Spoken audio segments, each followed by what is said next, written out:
Assalamualaikum warahmatullahi wabarakatuh. Pada kesempatan kali ini, kami dari kelompok 8 ingin mempresentasikan sebuah materi mengenai transformasi struktural yang terdiri dari akumulasi, alokasi, demografi, struktur tenaga kerjaan, distribusi pendapatan, peran teknologi dan dampaknya terhadap pengangguran, serta pengangguran dan kebijakan untuk mengatasinya. Sebelumnya, kami akan memperkenalkan diri terlebih dahulu. Perkenalkan, nama saya Sekar Aitia. Kemudian ada Dena Rizka Putri, Alung Priya Gumilang, dan saya langsung ke materi.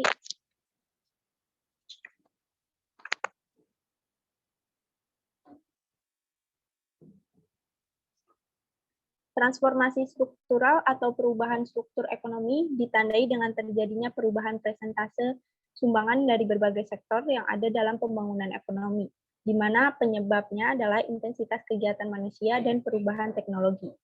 Sementara definisi struktur ekonomi merupakan komponen dari peran sektor-sektor perekonomian suatu daerah yang dapat dilihat dari kontribusi masing-masing dalam produk domestik bruto. Selain itu, proses transformasi struktural juga ditandai dengan adanya perubahan pada struktur ekonomi yang tercermin dari perubahan distribusi sektoral atau shift share pada pendapatan nasional. Next.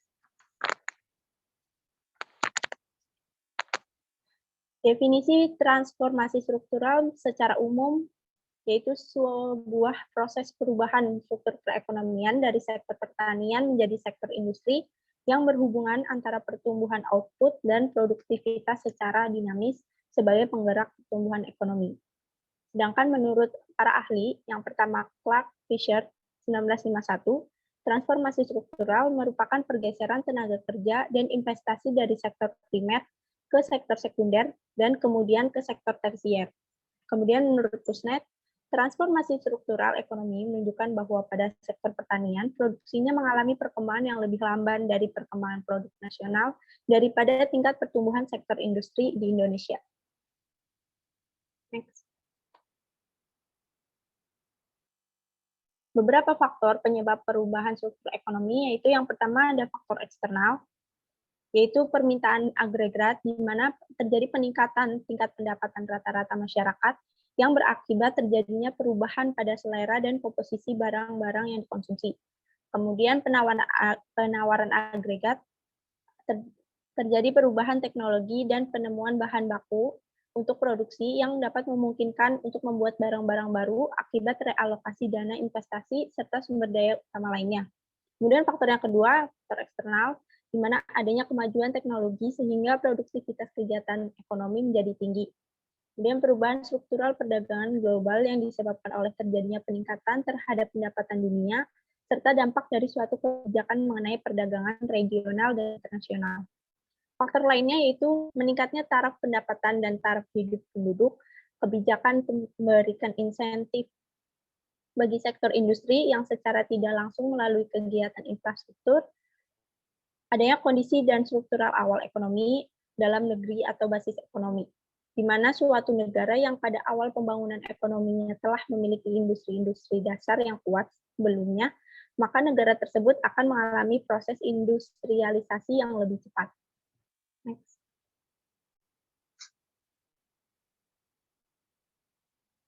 Menurut Hollis Chenery, mengenai teori pertumbuhan negara, terjadinya pertumbuhan ekonomi ini ditandai dengan terjadinya peningkatan GDP di mana terdapat 4 proses yang menyertainya, yakni proses akumulasi, alokasi, demografi, dan proses distribusi pendapatan.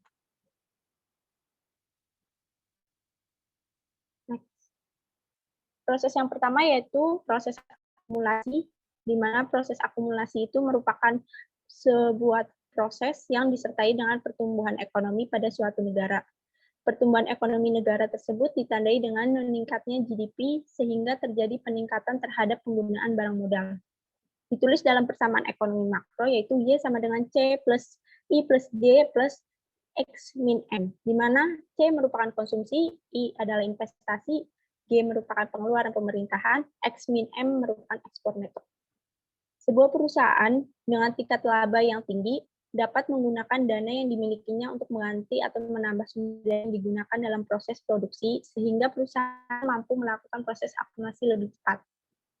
Sama halnya dengan negara.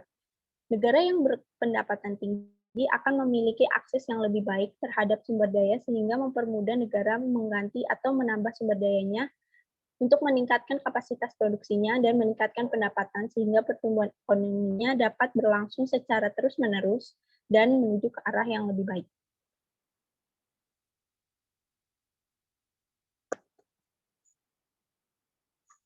Kemudian proses yang kedua yaitu alokasi. Alokasi didefinisikan sebagai suatu proses perubahan atau pergeseran sektor strategis penyumbang nilai tambah terbesar dalam GDP. Pergeseran ini terjadi dari sektor primer, yaitu pertanian, menjadi sektor sekunder, industri, dan terakhir menuju sektor tersier atau jasa. Ada beberapa alasan mengenai proses alokasi ini terjadi. Yang pertama, adanya perubahan permintaan domestik, karena terjadi seiring adanya peningkatan pendapatan. Di mana pendapatan masyarakat semakin tinggi, maka permintaan masyarakat juga semakin bervariatif sehingga permintaan terhadap barang-barang kebutuhan pokok relatif mengalami penurunan. Alasan yang kedua yaitu perubahan struktur produksi, di mana semakin tinggi peran serta barang modal dalam proses produksi, maka struktur produksi juga akan mengarah kepada struktur yang industrial. Hal ini akan mengubah pola produksi sebuah negara yang berawal dari memproduksi sektor primer menjadi produsen barang-barang olahan hasil produk sektor industri. Yang terakhir yaitu perubahan struktur perdagangan luar negeri, di mana perubahan ini dipengaruhi oleh barang yang diproduksi dalam jumlah banyak. Perubahan ini juga berakibat pada perubahan terhadap struktur ekspornya. Lanjut sama Alun.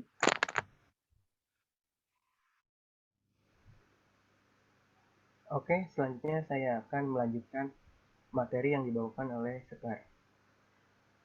Proses ketiga adalah demografi, yaitu proses pergeseran struktur ketenagakerjaan yang mengiringi pertumbuhan ekonomi negara. Dengan terjadinya proses demografi, jumlah perusahaan yang bergerak di sektor industri juga meningkat. Akibatnya adalah tersedotnya tenaga kerja yang tadinya bekerja di sektor pertanian ke sektor industri pengolahan. Apalagi upah pekerja di sektor industri pengolahan lebih tinggi daripada di sektor pertanian. Sebagian besar industri pengolahan berlokasi di perkotaan, sedangkan sektor pertanian berlokasi di pedesaan. Maka proses tersedotnya tenaga kerja dari pertanian ke industri pengolahan juga berimplikasi pada tersedotnya tenaga kerja dari pedesaan. Struktural adalah semula yang bertumpu pada pertanian ke arah yang lebih bersifat industri, serta pertumbuhan penduduk perkotaan yang pesat akan mengakibatkan konversi dari penggunaan pedesaan sampai pertanian ke penggunaan non-pertanian yang luar biasa. Next.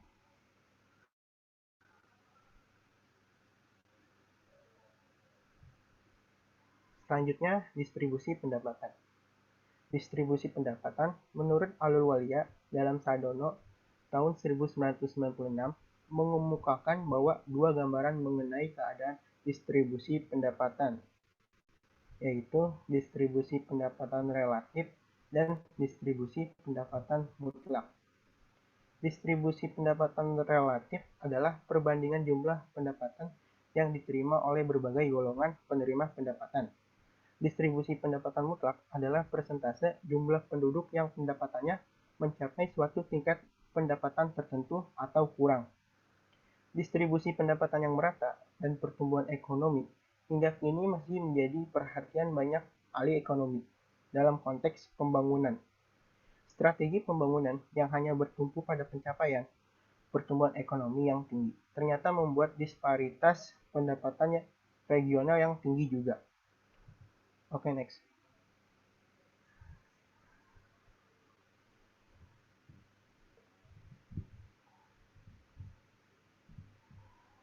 Todaro mengemukakan bahwa terdapat tiga konsep tentang distribusi pendapatan, yaitu 1. Distribusi fungsional atau the functional distribution, yaitu distribusi yang menunjukkan pangsa pendapatan nasional dari faktor-faktor produksi primer yang meliputi tanah, tenaga kerja, dan modal. Kemudian, 2. Perluasan distribusi fungsional atau extend functional distribution atau disagregasi distribusi fungsional, di mana pemilik tanah, tenaga kerja, dan modal dipecah menjadi unit-unit yang lebih kecil. Terakhir, distribusi ukuran atau size distribution. Distribusi yang mengukur pendapatan antar kelompok masyarakat berdasarkan pangsa pendapatan yang diterima. Selanjutnya, menurut hipotesis Kuznets, sampai dengan tingkat pendapatan per kapita 800 US dollar per tahun, maka seiring peningkatan pendapatan per kapita disparitas pendapatan akan memburuk. Namun sesudah titik tersebut, peningkatan pendapatan akan terus memperbaiki disparitas pendapatan penduduk negara yang bersangkutan. Hal ini dapat terjadi karena saat negara masih berpendapatan rendah, tax system yang ada masih sangat lemah pengadministrasiannya. Karena itu, biasanya di negara berpendapatan rendah adalah pajak tidak langsung dan retribusi yang mengakibatkan sistem perpajakannya cenderung regresif. Namun seiring dengan peningkatan pendapatan per kapita, maka jumlah penduduk yang bekerja di sektor pertanian akan berkurang sebagian. Sudah pindah ke sektor industri karena tertarik oleh tingkat upah yang lebih tinggi. Akibatnya, produktivitas kerja di sektor pertanian akan meningkat, yang akan membawa pada peningkatan upah dan memperbaiki kesenjangan pendapatan. Oke, selanjutnya akan dilanjut oleh Sheila Melani.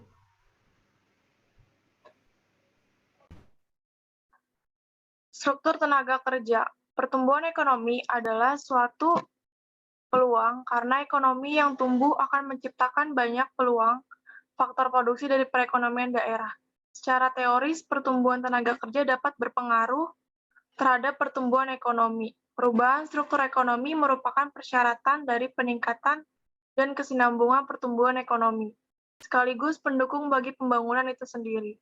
Proses perubahan struktur perekonomian ditandai dengan menurunnya sektor primer atau pertanian, pengaruh sektor sekunder atau industri, dan pangsa sektor tersier atau jasa, juga memberikan kontribusi yang meningkat sejalan dengan pertumbuhan ekonomi.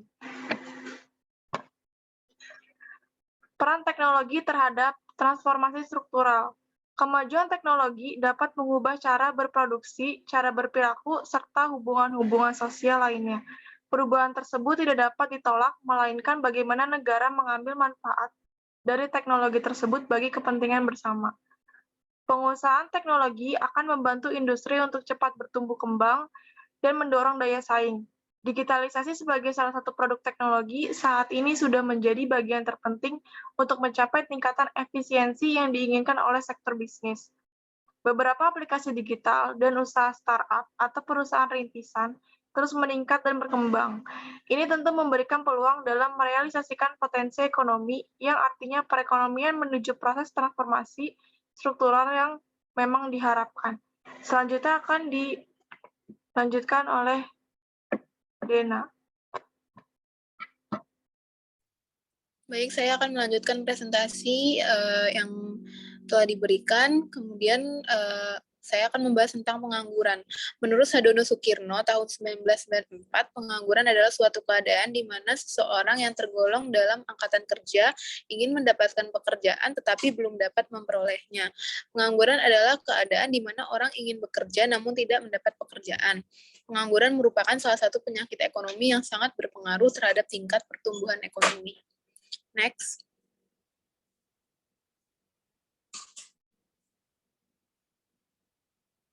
Menurut Sukirno, tahun 2006, sebab terjadinya pengangguran digolongkan ketiga jenis. Yang pertama yaitu pengangguran friksional, yaitu adalah pengangguran yang wujudnya apabila ekonomi telah mencapai kesempatan kerja yang penuh. Yang kedua yaitu pengangguran struktural, terjadi karena adanya perubahan dalam struktur atau komposisi perekonomian. Yang ketiga yaitu pengangguran teknologi, ditimbulkan oleh adanya pergantian tenaga manusia oleh mesin-mesin dan bahan kimia yang disebabkan perkembangan teknologi.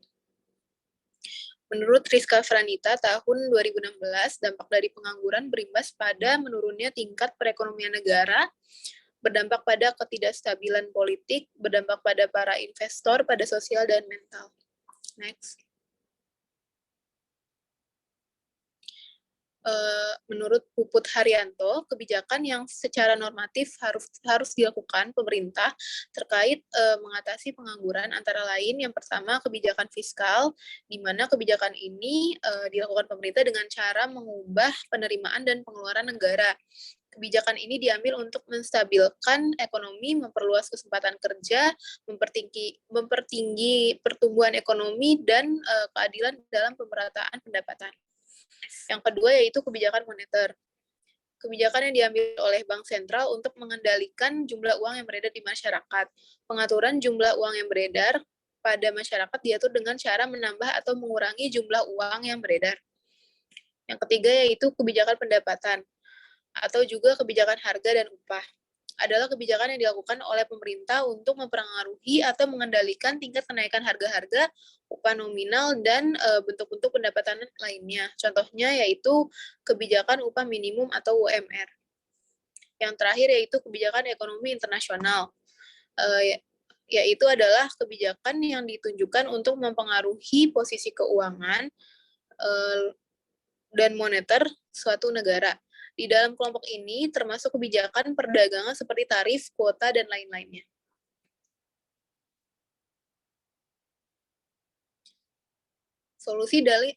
Solusi dalam mengatasi pengangguran. Yang pertama, memperluas kesempatan kerja. Kesempatan kerja dapat diperluas dengan dua cara, yaitu pengembangan industri dan melalui berbagai proyek pekerjaan umum, seperti pembuatan jalan, saluran air, bendungan, dan jembatan. Yang kedua yaitu menurunkan jumlah angkatan kerja. Yang ketiga, meningkatkan kualitas kerja dari tenaga kerja yang ada, sehingga mampu menyesuaikan diri dengan tuntutan keadaan.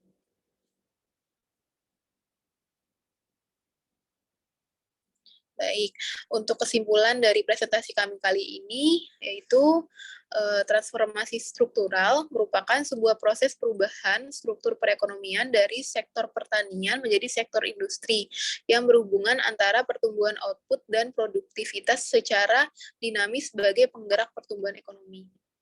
Kebijakan untuk mendorong transformasi ekonomi dibutuhkan dalam menghasilkan pertumbuhan ekonomi berkelanjutan dan berdaya saing. Pemanfaatan teknologi menjadi salah satu pendorong transformasi ekonomi, terutama di Indonesia. Kemajuan teknologi dapat mengubah cara berproduksi, cara berperilaku, serta hubungan-hubungan sosial lainnya. Pertumbuhan tenaga kerja dapat berpengaruh terhadap pertumbuhan ekonomi. Dampak pengangguran telah menjadi kuman penyakit sosial yang relatif cepat menyebar, berbahaya, dan berisiko tinggi, menghasilkan korban sosial yang pada gilirannya menurunkan kualitas sumber daya manusia. Oleh karena itu, pemerintah harus segera tanggap dan cepat dalam memecahkan permasalahan pengangguran. Pemerintah harus meningkatkan pelatihan-pelatihan kepada masyarakat dalam meningkatkan jiwa kewirausahaan, memperluas usaha kecil menengah, agar program yang dilakukan dapat menanggulangi masalah pengangguran yang berpengaruh pada transformasi struktural di Indonesia.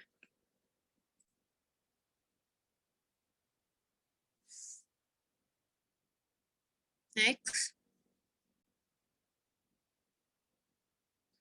Berikut daftar pustaka dari materi presentasi kami kali ini. Sekian presentasi kami kali ini. Mohon maaf apabila terdapat kekurangan atau salah-salah kata dalam penyampaian. Terima kasih atas perhatiannya. Wassalamualaikum warahmatullahi wabarakatuh.